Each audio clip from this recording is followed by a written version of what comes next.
Hey everyone, we're already into November, so it could snow at any time. So I got to get my snowblower out of the corner and do some tune-ups on it before it starts getting really cold.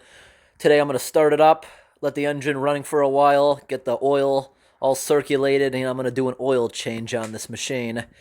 Also, there's a flat tire here. This thing has been having a leak in it for about 3 years. No big deal. I usually just pump it up before a storm. The tire is going to have to be replaced. Hopefully, I don't have to replace it this year. I have Fix-A-Flat that'll get me through the year, and maybe I'll replace the whole tire next year. Now you see all this junk just accumulates because it's a small shed, so I got to move all this. I'll probably just store the hoses and everything in the basement to make room. Like I always do, push the lawnmowers up there, and I'll bring this out by the door so it's ready to go.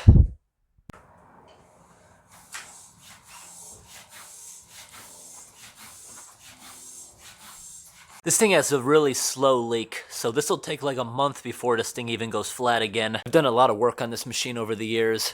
I've done a valve job on there because this thing used to heat up cherry red. Flames used to come out of this because the exhaust valve was open in the wrong position and it was causing fumes to come out of the muffler and it was causing flames. That's why that's all a little bit burnt, but I fixed that a while ago.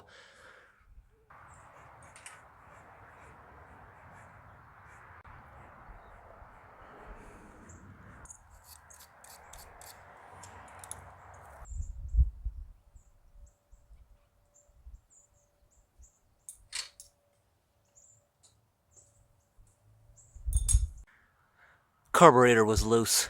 That's what it was. This nut slipped and it was a big gap.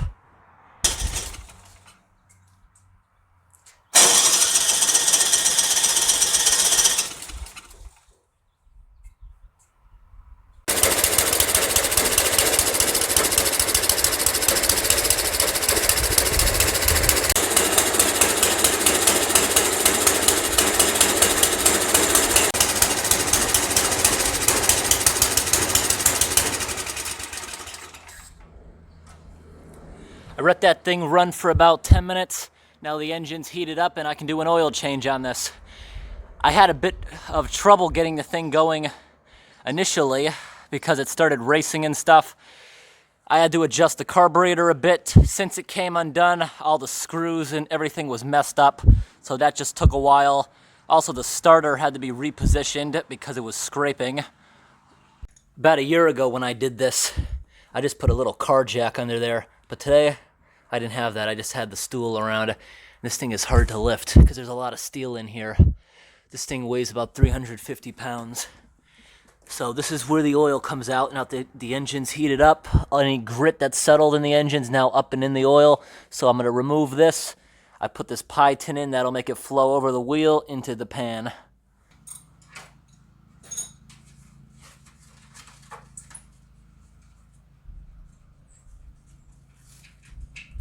There we go.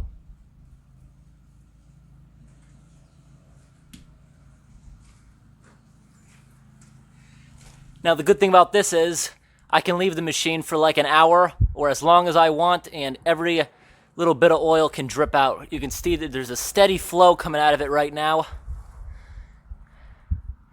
This engine here, I'm not really sure how much oil it uses. I think it uses 1.5 quarts, but we'll see. You say it just stopped, now it's just going to go to dripping for a while. And in the time being, I can do some other things while that drips. And on this machine, along with all my lawnmowers, I always go into these. It's more important on the snowblower because when you get snow stuck in here, some people spray cooking oil on the blades, but I like to wax it. I put car wax all over the machine to keep it from rusting. Also, all this, I got to get a little chisel. I got to get rid of all that debris on there, and I'm going to re-grease it. All these joints should be greased before you start the machine. Every single time when you're done using the machine, you should use some kind of brush, get everything out of here. I usually remove the spark plug, get in here with my bare hands or a toilet brush. Yeah, all these scrapes here, that's from like picking up little rocks and stuff along the gravel driveway. Okay, I just put the oil cap back on. Not too tight, just snug.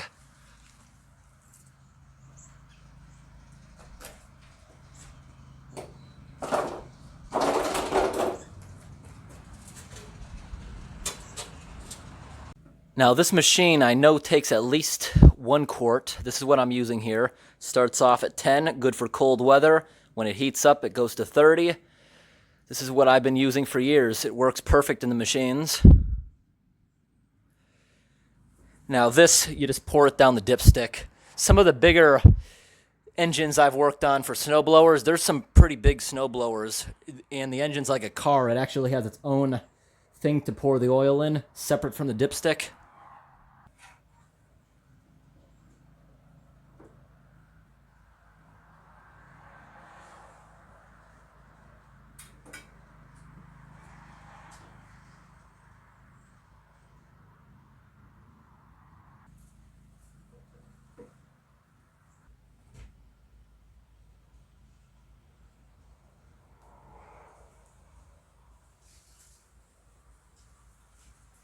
Okay, so the dirty motor oil, it filled up just a little bit more than a quart. It all fit into this one container. I can return this to the store with the receipt. By law, they have to take it back, the used motor oil, to dispose of it. And now, that one there, I don't think we're really going to need much of it at all. Probably just a little bit out of the container. Since the machine just takes a little bit more than a quart, we'll see. Well, I was right about the machine taking at least 1 quart. You see, it went exactly to the maximum line, that 1 quart. So I don't have to mess with this at all. We're good. I can use that other container of oil in the lawnmowers. I changed their oil in the spring. No sense to change it now and let them sit all winter unused.